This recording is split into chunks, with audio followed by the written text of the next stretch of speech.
In today's video, I'll show you how to get Notion off your computer. So at first, what you have to do is just close up Notion, and then just go to search and search for add or remove programs.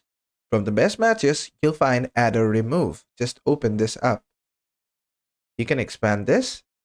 Now here, you can scroll down and search for Notion, or you can go all the way top, and here in search apps, just type in Notion. And here you'll find Notion. And to install it, what you have to simply do is come here and click on Install.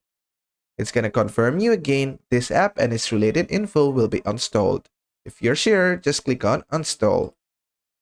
Then just give it some time. It will pop up a installation dialog box. It's going to ask you again, are you sure you want to install Notion? Just click on OK. Then just give it some time. It's going to install Notion from your system. And there you go. Notion has been removed.